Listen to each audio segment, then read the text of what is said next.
उस गांव में हर साल जब बारिश का मौसम आता तो मानो आसमान में छेद हो गया हो और मूसलाधार बारिश बिना रुके बरसती रहती। उस बारिश की मार से गांव के गरीब लोगों के घरों में घुटनों तक पानी भर जाता या फिर पुराने खपरेल घरों की छत से पानी टपक टपक कर पूरा घर तालाब बन जाता और वे लोग नरक जैसी जिंदगी देखने को मजबूर हो जाते। ऐसे उस गांव में आशुतोष नाम का एक भ्रष्टाचार एमएलए रहता। जनता के पैसे को अपने निजी फायदे के लिए और ऐशो आराम के लिए इस्तेमाल करना उसकी आदत बन चुकी थी। चुनाव के पहले जनता से झूठे मोटे वादे करना, वोट के लिए शराब, बिरयानी, पैसे अंधाधुंध बांटना उसकी फितरत थी। उसके ठीक बगल में जिगर नाम का उसका चमचा रहता। जिगर को आशुतोष का यह भ्रष्टाचार बिल्कुल पसंद नहीं था, इसलिए वह हमेशा आशुतोष पर व्यंग कसते हुए डायलॉग मारते रहता। लेकिन कम अक्ल आशुतोष को उसका यह व्यंग समझ में नहीं आता और वह यह सोचकर खुश हो जाता कि जिगर शायद उसकी तारीफ कर रहा है।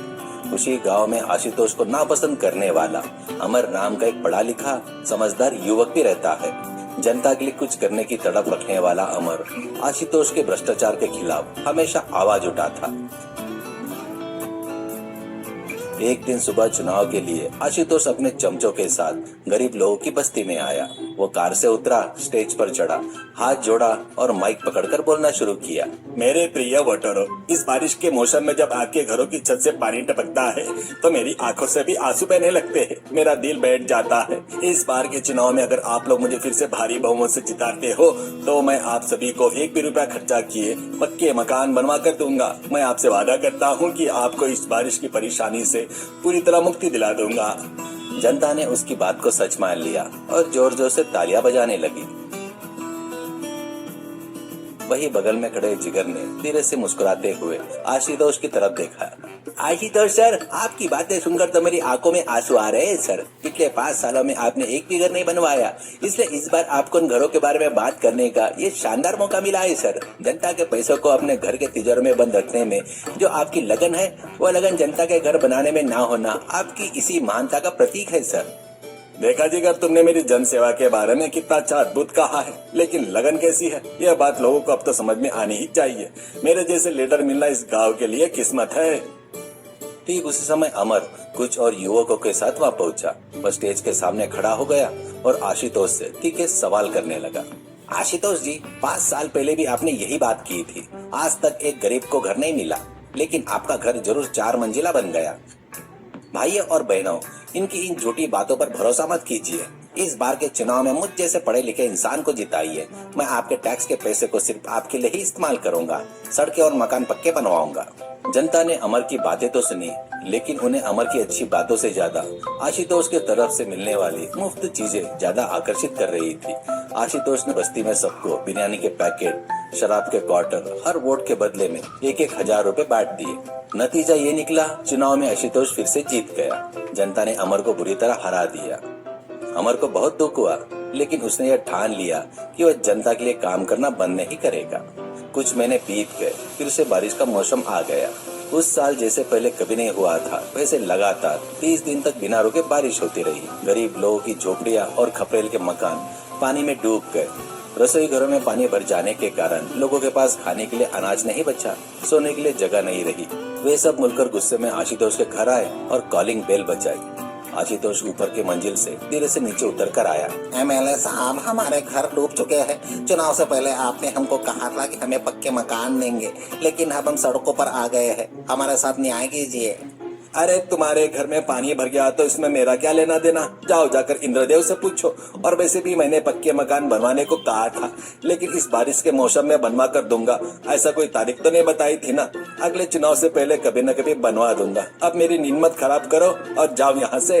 हाँ भाइयों और बहनों, एमएलए साहब जो कह रहे हैं वही 100% सच है। उन्होंने पिछले चुनाव का खर्चा अभी तक रिकवर नहीं किया है, तो अभी से आपके घर के बारे में कैसे सोच सकते हैं? उनके सोते रहना ही गांव की भलाई के लिए अच्छा है। अगर वह जाग गए तो आपकी जेब खाली हो जाएगी। कृपया करके आप लोग यहाँ से चले जाइए। जिगर, मेरी भलाई के लिए तुम्हारी यह चिंता देखकर दिल खुश हो जाता है। इन लोगों में अकल नहीं है, इन्हें मेरी कीमत का अंदाजा भी नहीं है। जनता आशुतोष की इन झूठे बातों को समझ गई कि वो ठगे जा चुके हैं और वे रोते हुए वापस लौट आए। वे सब दूर से देख रहे अमर को बहुत दुख हुआ। उसने सोचा कि जनता के लिए तुरंत रहने के लिए कोई न कोई इंतजाम करना होगा। वो तुरंत गांव के एक मशहूर और बड़े व्यापारी जो एक नेक दिल के अमीर इंसान थे, चौहान के पास गया। चौहान का बहुत बड़ा ट्रांसपोर्ट का बिजनेस था। उनके शेड में कई पुराने बसें बिना इस्तेमाल के बेकार पड़ी हुई थी। चौहान साहब, गांव की हालत बहुत खराब है। गरीब लोग के घर बारिश से बह गए हैं।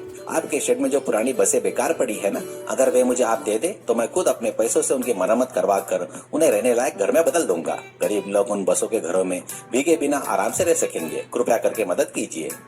अमर, तुमने बहुत ही नेक बात सोची है। पढ़े लिखे नौजवान को तुम्हारी तरह सोचना चाहिए। वे पुरानी बसें वैसे भी कबाड़ में जाने वाली थी, उन्हें जनता की भलाई के लिए इस्तेमाल कर लो। इसके लिए मैं 1 रुपया भी ले लूंगा। तुम्हें और भी कोई मदद चाहिए तो मैं करने के लिए तैयार हूँ। अमर बहुत खुश हुआ। उसने अपनी खुद की जमा पूंजी का इस्तेमाल किया, कुछ मैकेनिक और बड़े कारपेंटरों को बुलाया और उन पुरानी बसों को खूबसूरत घरों में बदल दिया। बस की छत पर पानी न टपके इसके लिए वाटरप्रूफ कोटिंग करवाई। इस तरह उसने उन बसों को बारिश में भीग रहे गरीबों को मुफ्त में रहने के लिए सौंप दिया। लोग उन जब बस घरों के अंदर गए तो वो हैरान रह गए। बाहर चाहे कितनी भी तेज बारिश क्यों नहीं हो रही हो, बस के अंदर एक बूंद पानी भी नहीं टपक रहा था। वे सब सुरक्षित और गर्माहट के साथ बस घर में रहने लगे। अमर के इस महान कार्य के लिए पूरे गांव ने उस पर प्रशंसा की बौछार कर दी। जनता की आंखों में खुशी देखकर अमर को भी बहुत संतुष्टि मिली। फिर से 5 साल बीत गए। दोबारा चुनाव का समय आ गया। आशुतोष हमेशा की तरह बड़ी बड़ी गाड़ियों में फिर से उसी बस्ती में चुनाव प्रचार के लिए आ गया। वह स्टेज पर चढ़ा और फिर से अपने पुराने डायलॉग दोहराने लगा। मेरे प्यारे वोटरों, इस बार अगर मुझे जिताओगे तो मैं तुम्हारे लिए सोने के महल जैसे घर बनाऊंगा। ये लो बिरयानी के पैकेट और पैसे रखो और वोट मुझे ही देना। लेकिन इस बार जनता बदल चुकी थी। उन्होंने आशुतोष के दिए हुए बिरयानी के पैकेट और पैसों को उसके मुंह पर दे मारा। वे जोर जोर से चिल्लाते हुए आशुतोष को धिक्कारने लगे। आशुतोष, तुम्हारे अब झूठ बहुत हो चुके हैं। पिछले चुनाव में तुमने हमारे घर न बनवा कर हमें सड़क पर लाकर खड़ा कर दिया। तब अमर बाबू ने अपने खुद के पैसों से हमें बस घर देकर हमारी जान बचाई। तुम एक भ्रष्टाचार मगरमच्छ हो। यहाँ से दफा हो जाओ। हमारा वोट इस बार सिर्फ और सिर्फ अमर बाबू को ही जाएगा। आशुतोष जी सर, देखा आपने, लोग आपसे कितना प्यार जता रहे हैं। आपकी बिरयानी से ज्यादा उन्हें अमर के दिए हुए बस घर पसंद आ गए सर।